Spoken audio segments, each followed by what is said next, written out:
भगवान श्री राम का प्राकट्य हुआ सूर्यवंश में। एक बात सीख लें, दान देने से कभी धन कम नहीं होता। पूर्व जन्म में आप दान देकर आए हैं, उसी का परिणाम है कि आज आपके पास कुछ प्राप्त, जो भी कुछ है उसी का फल है। इस जन्म में भी आप अच्छा काम करेंगे तो आपको अगले जन्म में भी वही प्राप्त होता रहेगा। मैं आप सभी सनातनी जो वाकई कृष्ण से प्रेम करते हैं, जो इस लड़ाई को आगे बढ़ाना चाहते हैं, उनसे हम एक निवेदन करेंगे, हर महीने एक राशि आप हमें प्रदान करें, चाहे वो 101 की हो, चाहे 501 की हो, चाहे वो 1100 की, जो आपकी सामर्थ्य हो। पूर्णिमा, एकादशी, मावस, आपका जन्मदिन हो, शादी की सालगिरह हो या कुछ भी हो, एक कोई भी छोटी राशि निश्चित कर लें आप कि हर महीने हम इस मिशन को देंगे, और आपकी उस राशि से 101 तो शायद टेम्पू चलाने वाला भी, रिक्शा चलाने वाला, भीख मांगने वाला भी अपने सनातन धर्म की रक्षा के लिए दे सकता है। दे सकता है कि नहीं दे सकता है? जवाब दो। 101, 501 क्या इतना बड़ी राशि हम सनातन की रक्षा के लिए नहीं कर सकते? आप सब अपने अपने मोबाइल में ये जो QR कोड लटके ना जगह जगह, उसको क्लिक कर लो, बस अपने फोन में रख लो और कृष्ण से कहो, सनातन की लड़ाई में हे कृष्ण हम आपके साथ हैं, तन से, मन से और धन से। हम चाहते हैं कि कृष्ण भूमि का मंदिर भव्य दिव्य निर्माण होना चाहिए। कौन कौन हमारा साथ देगा? I am proud of you. इसीलिए मुंबई वाले मुझे बार बार खींच लेते हैं। यहां पर यहां का एक व्यक्ति ने भी हाथ नीचे नहीं किया। अपनी अपनी प्रॉब्लम सबकी लाइफ में है, पर धर्मो रक्षति रक्षिता। अगर तुम धर्म की रक्षा के लिए अपना मन, तन, धन कुछ भी समर्पित करोगे, ठाकुर जी कभी तुम्हें निराश नहीं होने देगा। मेरा ठाकुर तुम्हारी रक्षा करेगा ही करेगा। राजा बलि ने अपना तन मन धन समर्पण कर दिया। हम भी आज ये संकल्प लें कि सनातन की रक्षा के लिए हमसे जो बन पड़ेगा वो हम अवश्य करेंगे। लेकिन ये संकल्प ऐसा हो कि हर महीने, चाहे पूर्णिमा पे, चाहे एकादशी पे, हम करते रहें। आइए, सूर्य वंश में भगवान श्री राम का प्राकट्य हुआ। दशरथ जी महाराज जब दुखी थे तो अपने गुरुदेव के पास में गए और गुरुदेव से कहा, मेरे घर में कोई पुत्र नहीं है। तब भगवान गुरुदेव ने कहा, चिंता मत करो,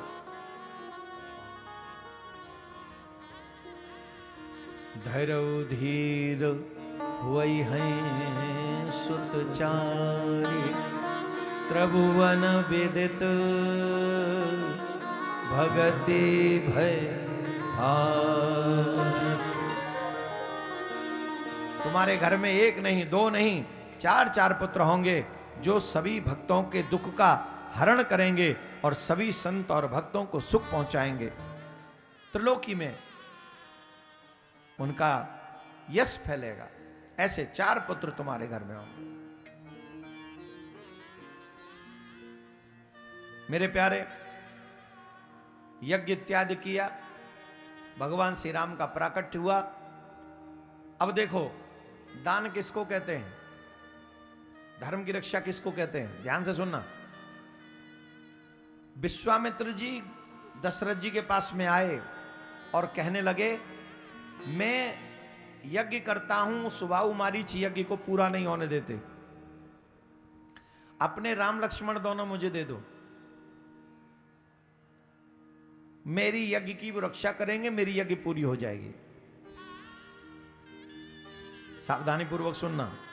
60,000 वर्ष की आयु है जिस समय राम जी प्राप्त हुए दशरथ जी को। कितनी कितनी 60,000 वर्ष की आयु में भगवान श्री राम प्राप्त हुए। और उस स्थिति में भी विश्वामित्र जी आ गए पास में कि अपने राम लक्ष्मण दोनों मुझे दे दो।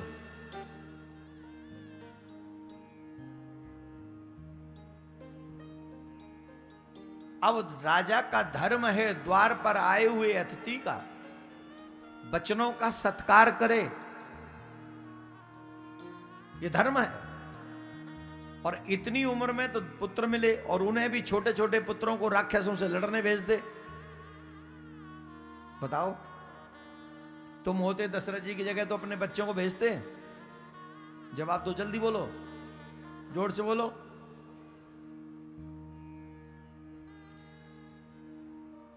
महाराज पे डंडा वंडा और फेंक के मार देते। पागल हो गए हो? कहां मेरे छोटे छोटे फुइया से बालक है, ये जाके लड़ेंगे राक्षस? अपने आप लड़ो। तुमने यज्ञ का संकल्प किया, तुम लड़ो। पर यह ग्रस्त धर्म नहीं है, यह अधर्म है। जो मनुष्य हमारे पास कोई सहायता के लिए आए और हम सामर्थ्य होते हुए भी उसकी सहायता न करें, यह भी अधर्म है। मैं इस लायक हूं कि मैं सहायता कर सकता हूं, उसके बाद भी मैं सहायता नहीं कर रहा हूं, तो यह अधर्म है, ग्रस्त धर्म का अपमान है। दशरथ जी महाराज बोले, महाराज मेरे दोनों पुत्रों को आप ले जाओ, लेकिन ये याद रखना, मेरे जीवन प्राण धन सौंपत हूं मुनि तो। ये साधारण नहीं है, मेरे प्राण है महाराज, मैं अपने प्राण आपके हाथ में सौंप रहा हूं। विश्वामित्र जी ने कह दिया, चिंता मत करो राजन, इसमें तुम्हारा भी यश होगा, तुम्हारे कुल का यश होगा, और ये जो दोनों मेरे साथ जा रहे हैं इनका महायश होगा।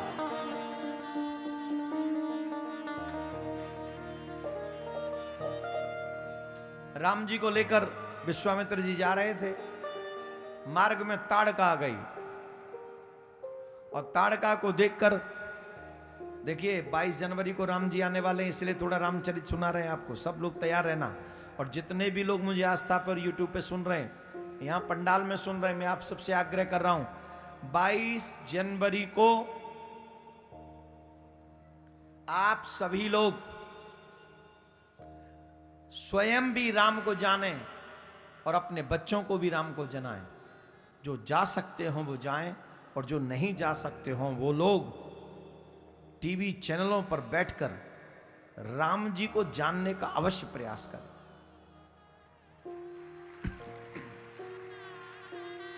वैसे अभी से मुझे अनाउंस तो नहीं करना चाहिए, लेकिन फिर भी मैं आपको बताने जा रहा हूं, अगर भगवान ने कृपा की, कुछ ऐसा संयोग बना, अभी हमारी चर्चा चल रही है, अगर कंप्लीट हुआ तो कुछ एक चैनल पर, वो हम अपने सोशल मीडिया पर डाल देंगे, लगातार राम जी के जीवन पर 22 जनवरी तक हम आपको और आपके बच्चों को कुछ ऐसे पहलुओं पे चर्चा करेंगे जो आपको राम को जानने की, उनको जानने के प्रति आपकी सहायता करेगा। कहां होगा, कैसे होगा, वो मैं आपको हमारे सोशल मीडिया में, यूट्यूब पे और फेसबुक, ट्विटर पे आपको पता चल जाएगा बहुत जल्द। लेकिन ये हमारी इच्छा है कि राम जी का मंदिर बने उससे पहले पूरी दुनिया जाने कि राम हम सब सनातनियों के लिए इतने आवश्यक क्यों हैं। इसी विषय को लेकर बहुत सुंदर एक प्रोग्राम अभी दिमाग में चल रहा है, और भगवान ने चाहा तो आपको प्राप्त होगा। और अगर हम किसी चैनल पर नहीं चला पाए तो हम अपने ही YouTube चैनल पर उस कार्यक्रम को चलाएंगे, जो कि अपने आप में एक अद्भुत होगा और एक नई जानकारियों वाला होगा भगवान श्री राम के प्रति। तो जिन लोगों ने हमारे YouTube चैनल को अभी तक नहीं पता, वो जो आस्था पे ही हैं, वो चाहे तो सब्सक्राइब कर सकते हैं, और राम के इस विशेष प्रोग्राम को आप लोग देखेंगे। वो बहुत अच्छा है, बना रहे हैं, दिमाग चल रहा है। आइए, भगवान श्री राम ने ताड़का को देखा और विश्वामित्र जी से कहा, ना मैं से नहीं मारूंगा। बोले क्यों? बोले हम क्षत्रियों में स्त्री का सम्मान होता है और स्त्री पर हाथ नहीं उठाया जाता। ध्यान से सुने जितने भी लोग यहां बैठे हैं, एवरीवन शांति से।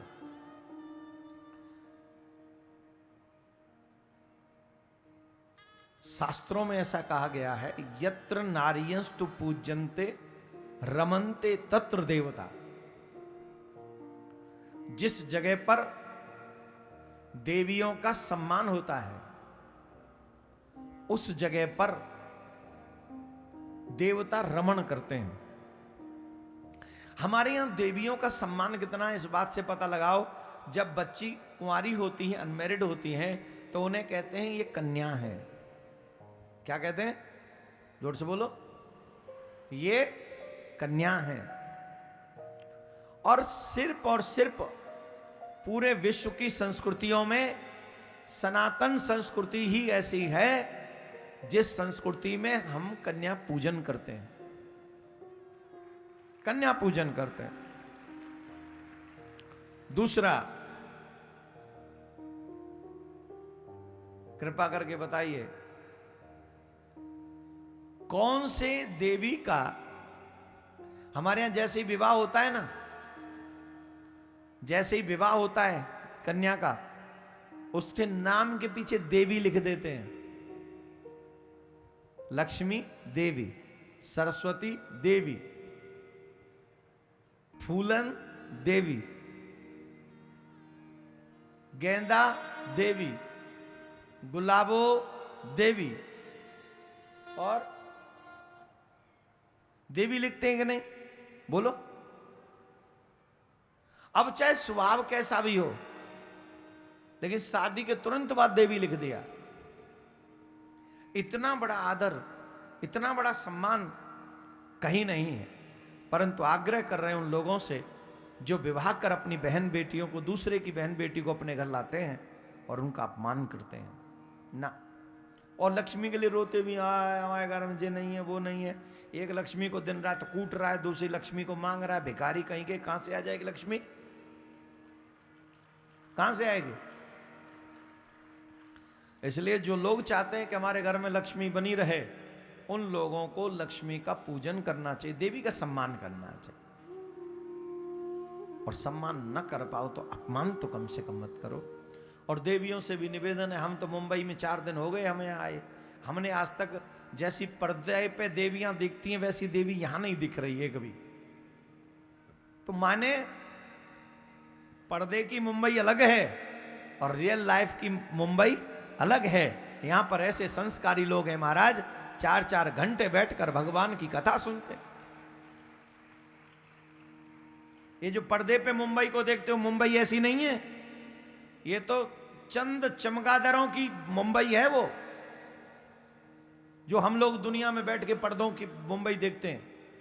वो नागरिक कम, चमगादड़ ज्यादा हैं वो लोग। जैसे चमगादड़ नहीं उल्टी लटक के ही रहती है, तो ये लोग उल्टे ही लटके काम करेंगे। लेकिन ये जो मुंबई दिख रहा है यहां, ये वास्तविक मुंबई है जो ठाकुर जी के आदर के लिए झुकी हुई है, इकट्ठा हो रही है, आदर कर रही है। ये सच्ची मुंबई है।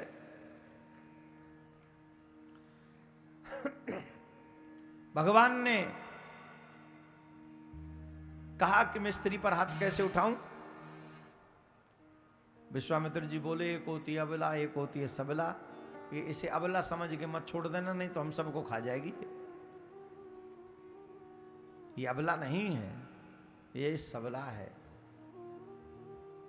और ये बड़ा विचार ठीक नहीं इसका, बड़े बड़े ऋषि मुनियों को खा गई है।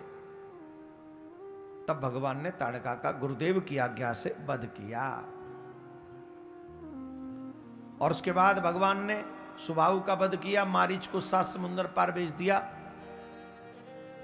मिथिला गए मेरे प्रभु, और मिथिला में जाके पुष्प वाटिका में मां जानकी से मिलन हुआ।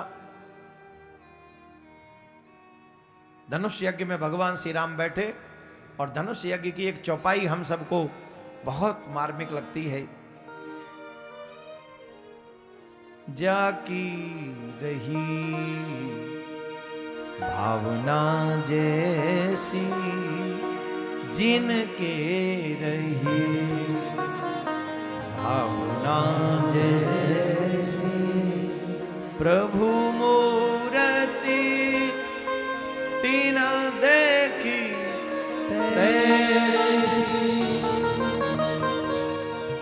जिनकी जैसी भावना है उनको भगवान की छवि उस धनुष यज्ञ में वैसी ही दिखाई पड़ी, वैसी ही।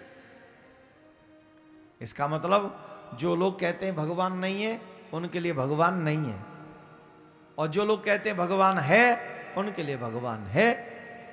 कोई कहते हैं वो राम के रूप में है तो वो राम है, कोई कहता है वो कृष्ण के रूप में है तो वो कृष्ण है, कोई कहते हैं वो शिव के रूप में है वो शिव है। कभी राम बन के कभी श्याम बन के चले आना प्रभु जी चले आना। तेरे नाम अनेक तू एक ही है, तू एक ही है। उसके नाम अनेक हैं पर वो अनेक नहीं, वो एक ही है। तब मेरे प्यारे भगवान श्री राम ने सीता जी की भावना को समझते हुए उस यज्ञशाला में, धनुष यज्ञ में धनुष को तोड़ दिया, और धनुष तोड़कर भगवान श्री राम ने सीता मैया के साथ विवाह किया। चारों भाइयों का विवाह मिथिला में हुआ। एक बहुत अच्छी बात वहां बहुत अच्छी है, राम जी ने एक रिवाज, वहां रीति होती है, रीति दूल्हा से कहते हैं कि भाई कुछ मांग लो, तो दूल्हा सरकार ने एक ही बात मांगी, पूछो का, जल्दी पूछो का। दूल्हा सरकार से पूछा गया कि आप बताओ आपको हम क्या दें उपहार में। तो राम जी सोच रहे थे कि हमारे संग के सखा जो है तमाम कुंवारे डोल रहे हैं और हमारा ब्याह हो गया। तो राम जी ने कहा देखो अगर तुम हमें देना चाहते हो ना तो एक चीज दे दो। बोले क्या? बोले अयोध्या से जितने भी कुंवारे आए हैं उन सब का विवाह करवा के भेजो यहां से।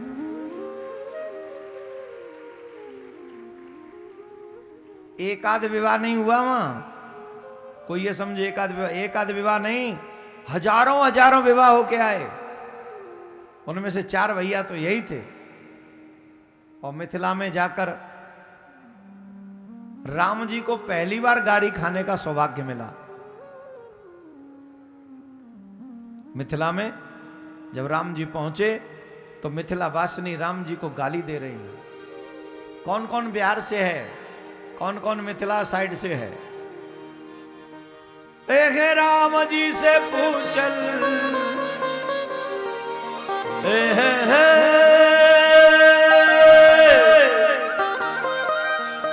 राम जी से पूछल जनकपुर के नारी, बता दे बबुआ, हाँ बता दे बबुआ, हाँ बता दे बबुआ, लोग बदेत काहे गारी।